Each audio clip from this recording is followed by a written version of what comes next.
धन्यवाद संजय भाई। नमस्कार। जब नाश मनुष्य पर छाता है, जब नाश मनुष्य पर छाता है, पहले विवेक मर जाता है। मैं इसलिए कह रहा हूं क्योंकि इन इंडी गठबंधन वालों का विवेक मर गया है। अगर एक के बाद दूसरा इनका बयान सुनेंगे तो अब तो ये लगता है विवेक का मरना भी छोटी सी बात है। ये तो सनातन धर्म को मारना चाहते हैं, कुचलना चाहते हैं। कोई मोदी जी के टुकड़े टुकड़े करना चाहता है, कोई मोदी जी को एक से बाद दूसरी बड़ी गाली निकालना चाहता है। इनकी मोहब्बत की दुकान में इतना नफरत का सामान है कि नफरत की राजनीति आज सिर चढ़कर बोल रही है।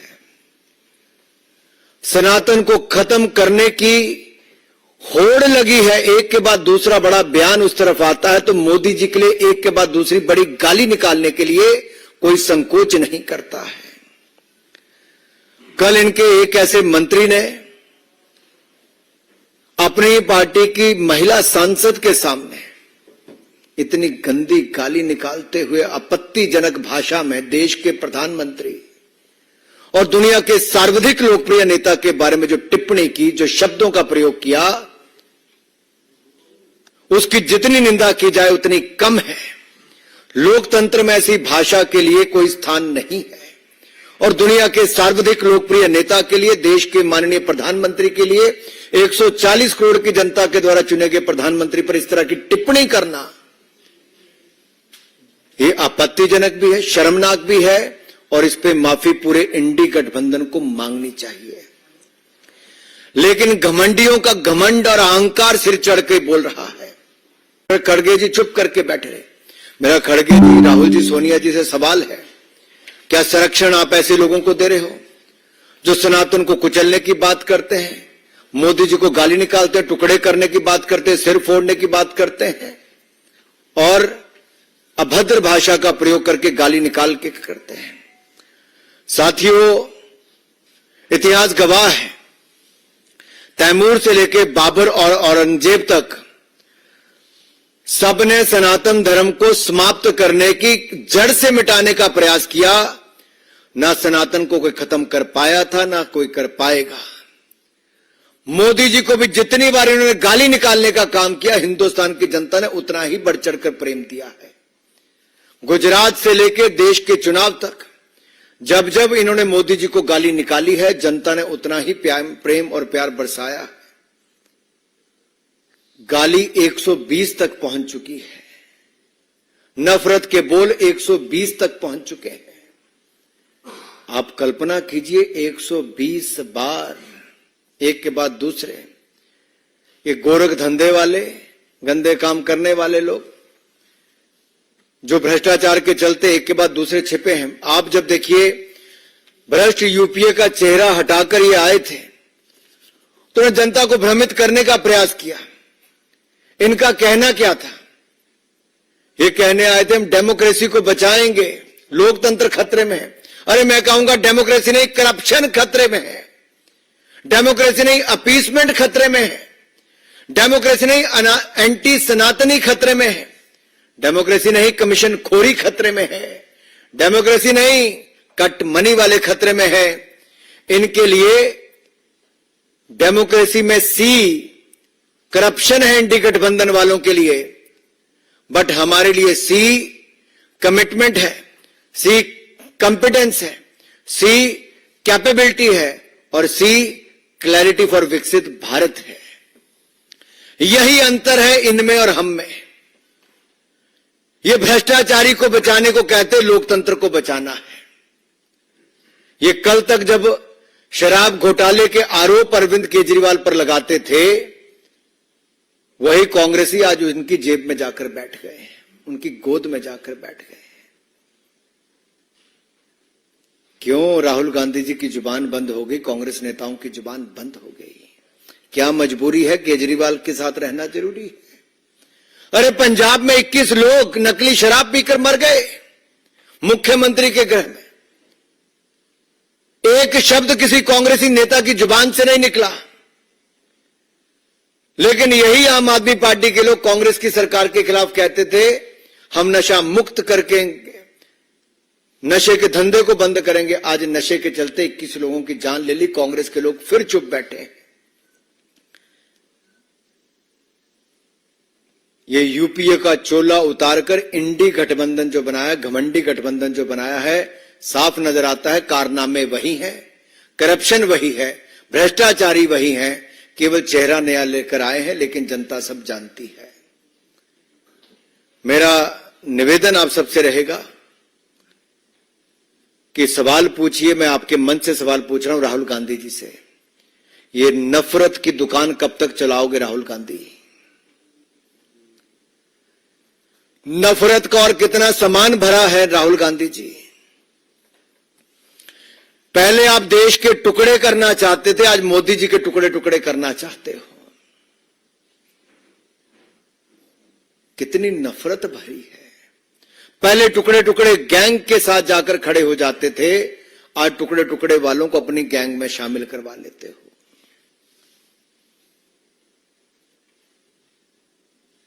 ये नफरत इस चुनाव में कांग्रेस की और इनके सहयोगियों की साफ दिख रही है। अपशब्द गालियों का भंडार जो इनकी नफरत की दुकान में है, वो आज बाजार में आ गया है। 120 गाली अब तक हो चुकी है मोदी जी के खिलाफ। ये 420 करने वाले ना जाने कितनी गाली और निकालने के लिए तैयार हैं। जिनके पास ना नेता है, आज भी नेता ढूंढने की फिराक में है। नीति तो इनके पास कभी थी ही नहीं, और नियत में खोट पहले दिन से नजर आ रहा था। सो ना नेता है, ना नीति है, और नियत में भी खोट है। धन्यवाद। मैं यही कहूंगा, इन्होंने अपना रूप तो बदला है, लेकिन साफ नजर आता है यूपीए का नाम बदला है, लेकिन बहरूपीए का असली चेहरा वही है। नफरत की दुकान, सिर फोड़ने का सामान, टुकड़े टुकड़े गैंग, ये सब इनके साथ है, जो मोदी जी को गाली के बाद गाली निकालते हैं, लेकिन जनता के मन में मोदी जी के प्रति प्यार ही प्यार है। भाई और बहनों, मैं इतना ही कहूंगा, वो चलाते रहे गालियों का पत्थर, वो चलाते रहे गालियों का पत्थर, पर मोदी जी बढ़ाते रहे भारत का स्तर। वो अपनी गाली बरसाते रहेंगे, हम भारत का स्तर बढ़ाते रहेंगे। बहुत बहुत धन्यवाद। कोई प्रश्न? विनीत टीवी 18। अरे भाई रुक जाइए। विनीत टीवी 18।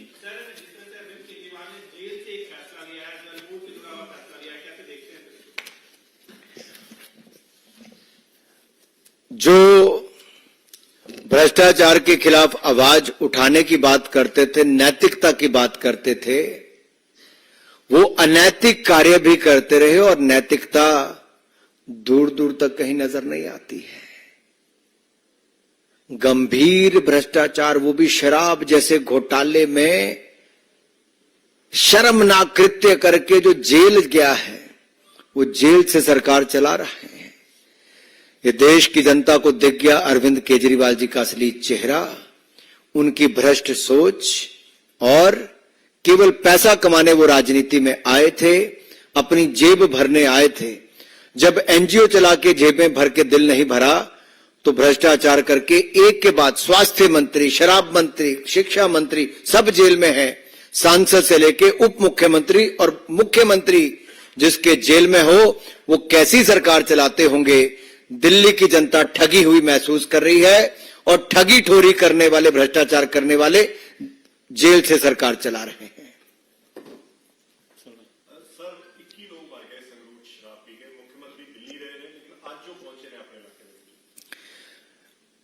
ਜਿਹੜੇ ਪ੍ਰਦੇਸ਼ 21 ਲੋਕਾਂ ਦੀ ਜਾਨਾਂ ਚਲੀ ਜਾਣ ਸ਼ਰਾਬ, ਨਕਲੀ ਸ਼ਰਾਬ ਪੀ ਕੇ, ਤੇ ਉੱਥੇ ਦਾ ਮੁੱਖ ਮੰਤਰੀ ਦਿੱਲੀ ਸੁੱਤਾ ਰਵੇ, ਦੋ ਸ਼ਬਦ ਵੀ ਨਾ ਬੋਲੇ, ਜ਼ੁਬਾਨ ਵੀ ਨਾ ਖੁੱਲੇ, ਨਸ਼ੇ ਦੇ ਖਿਲਾਫ ਕੋਈ ਕਾਰਵਾਈ ਵੀ ਨਾ ਕਰੇ, ਤੇ ਸ਼ਰਾਬ ਘੁਟਾਲੇ ਦੇ ਆਰੋਪੀ ਜਿਹੜੇ ਜੇਲ੍ਹ 'ਚ ਨੇ, ਉਪ ਮੁੱਖ ਮੰਤਰੀ ਮਨੀਸ਼ ਸਿਸੋਦੀਆ, सांसद संजय सिंह, ਤੇ ਹੁਣ ਮੁੱਖ ਮੰਤਰੀ ਅਰਵਿੰਦ ਕੇਜਰੀਵਾਲ ਨੂੰ ਬਚਾਉਣ ਲਈ ਪੰਜਾਬ ਦੇ ਮੁੱਖ ਮੰਤਰੀ ਦਿੱਲੀ ਪਹੁੰਚ ਜਾਂਦੇ ਨੇ ਲੇਕਿਨ ਆਪਣੇ ਜ਼ਿਲ੍ਹੇ ਦੇ ਵਿੱਚ 21 ਲੋਕਾਂ ਦੀ ਜਾਨ ਨਕਲੀ ਸ਼ਰਾਬ ਕਰਕੇ ਚਲੇ ਜਾਂਦੀ ਹੈ। ਨਸ਼ਿਆਂ ਦੇ ਵਪਾਰ ਨੂੰ ਵੱਧ ਚੜ ਕੇ ਸਮਰਥਨ ਮਿਲਦਾ ਹੈ। ਇਹਨਾਂ ਦੀ ਸਰਕਾਰ ਸੰਰਖਣ ਦਿੰਦੀ ਹੈ ਤੇ ਇਹਨਾਂ ਦਾ ਪੰਜਾਬ ਦਾ ਮੁੱਖ ਮੰਤਰੀ ਦਿੱਲੀ ਆ ਕੇ ਸੁੱਤਾ ਰਹਿੰਦਾ ਹੈ, ਉੱਥੇ ਲੋਕਾਂ ਦੀ ਜਾਨ ਚਲੀ ਜਾਂਦੀ ਹੈ। ਸਵਾਲ ਇਹ ਹੈ ਕਿ ਸੁੱਤੀ ਸਰਕਾਰ ਪੰਜਾਬ ਦੀ ਤੇ ਜੇਲ੍ਹ ਤੋਂ ਚਲਦੀ ਸਰਕਾਰ ਦਿੱਲੀ ਦੀ कि देश की जनता को मंजूर है। कल तक जो रिमोट कंट्रोल वाली सरकार कही जाती थी पंजाब से चलने वाली, वो पंजाब के मुख्यमंत्री भी दिल्ली आ गए। अपने राज्य में अपने जिला में 21 लोग शराब पी के मर गए, नकली शराब पी के। ये दिखता है पंजाब की सरकार सोई है। पंजाब की सरकार में नशों के व्यापारियों को संरक्षण मिल रहा है। जो पंजाब में समर्थन मिल रहा है शराब घोटाले के मुख्य आरोपी किंग पिन अरविंद केजरीवाल को, हम तब भी कहते थे अरविंद केजरीवाल किंग पिन है और आज ईडी ने भी कहा है अरविंद केजरीवाल किंग पिन है और शराब घोटाले के किंग पिन आज जेल में है। लेकिन दुर्भाग्य यह है कि घमंड और अहंकार इतना कि जेल से ही सरकार चला रहे हैं। कुंदन सर, क्या संवैधानिक रूप से यह संभव है कि जेल से कोई आदमी सरकार चला ले? अरे सबसे बड़ी बात तो राजनीति में नैतिकता की है। जिन्होंने अपनी नैतिकता ही बेच दी हो, अनैतिक कार्य में संलिप्त हो, भ्रष्टाचार के दलदल में जो डूबे हो, जिनका चेहरा आज काला हो गया हो काले कारनामे करके, आप उनसे नैतिकता की क्या उम्मीद करते हो? पीछे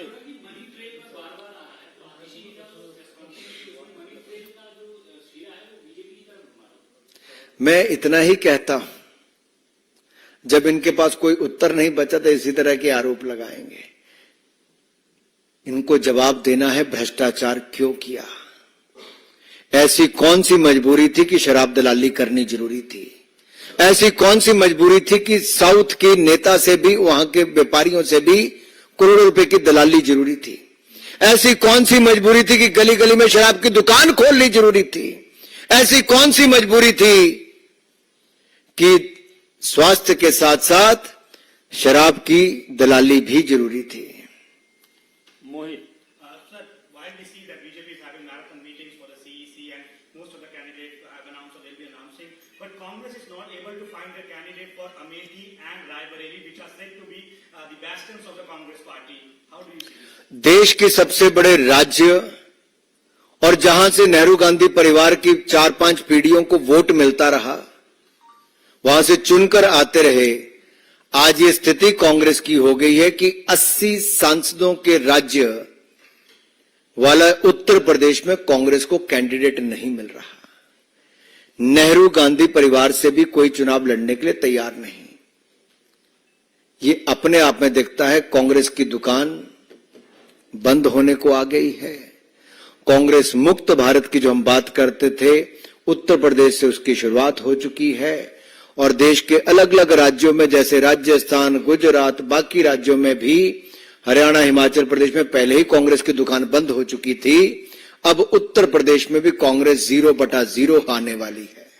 अभिषेक सर, अभी 10-15 मिनट बाद इंडिया अलायंस के तमाम बड़े नेता अरविंद केजरीवाल प्रेस कॉन्फ्रेंस कर रहे हैं। वो ये कह रहे हैं गिरफ्तारी इनकी ठीक नहीं है। दूसरा, इनकी पत्नी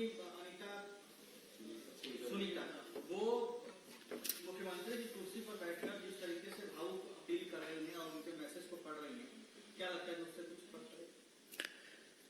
संविधान बनाने वालों का चित्र पीछे लगे था, लेकिन संविधान को कुचलने का काम हो रहा है। जिस व्यक्ति ने अपनी जवानी देश की आजादी के लिए दे दी, उसका फोटो तो लगाते हैं लेकिन कारनामे कुछ और करके दिखाते हैं। वो भी पीछे शर्मसार होते होंगे कि उनका भी दुरुपयोग कैसे किया जा रहा है। अब इनके पार्टी के नेता नहीं बचे कोई साथ में खड़े होने के लिए, तो धर्मपत्नी जी को उतारा है। एक समय था लालू जी ने राबड़ी जी को उतारा था, यहां पे राबड़ी 2.0 होने वाला है। मैं यही कहूंगा, जवाब आपको यह देना है कि भ्रष्टाचार करने वाले अरविंद केजरीवाल जी कांग्रेस ने स्वयं एक नहीं अनेक बार उनके ऊपर और शराब घोटाले के ऊपर आरोप लगाए अरविंद केजरीवाल के ऊपर। मेरा सीधा सवाल खड़गे जी और राहुल गांधी जी से यह है, क्या वो अरविंद केजरीवाल को निर्दोष मानते हैं? क्या वो भ्रष्टाचार के खिलाफ कार्रवाई करने को बंद करवाना चाहते हैं? क्या वो ये घमंडिया गठबंधन में भ्रष्टाचारियों का जो मेल हुआ, ठगबंधन जो हुआ है, उसके लिए इतना नीचे गिर गए हैं कि आज आरोपियों के साथ आकर मंच पर खड़े हो गए हैं? सवाल यह है कि क्या कल तक अरविंद केजरीवाल दूसरों को क्लीन चिट देते थे जो जेल में है, वो आज भी 1.5 साल से जेल में ही है, और क्लीन चिट देने वाला आज खुद जेल में और गिरफ्तारी में है। अब ये जो दूसरे उनको क्लीन चिट देने वाले आए हैं, मैं देश की जनता को बता दूं, ये भी अधिकतर लोग बेल पर ही हैं। सोनिया गांधी जी भी, राहुल गांधी जी भी, लालू प्रसाद यादव जी और ऐसे अनेक नेता आज बेल पर हैं, और जेल वालों को ये भी क्लीन चिट देने आ रहे हैं। ये देश का लोकतंत्र